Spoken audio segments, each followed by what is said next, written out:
Hey guys, Brown with Stray Benzes. Today I'm fixing the small little seat cover on the side, the plastic cover on the side, or passenger or driver seats. You might have them also sitting right next to the seat in the cockpit area, and this is what that looks like. You should be familiar with this phenomenon. This thing is dangling down below. This is best done with the seat removed. You need to remove the screw covers, and hopefully your power seats move back and forth so you can get these 4 screws out, one on each corner, and then disconnect the electrical connections that I've covered in another video. But anyway, here I had fortunately enough room to mess with it while installed, and the rear is almost disengaged, but I left it and could leave it in place so I don't have to remove the seat.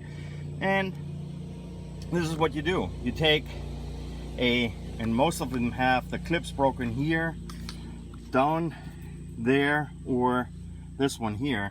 And when that happens, there's no way to fix it unless, like here, you take a 1/16 of an inch drill bit, drill through that plastic, put a little bit of binding wire in there, and right under here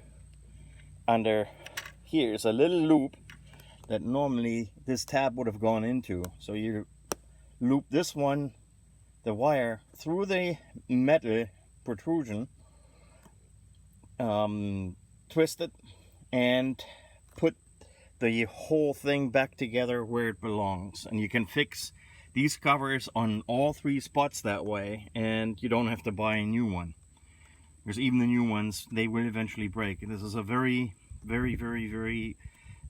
delicate design. See, I looped that through there, and now I can carefully move this back into place, buff out the front, and this thing should be good to go. All right, nice, back in place. Now you can move the seat back in place, not before putting these screw covers back on, and another small little thing fixed on your Classic.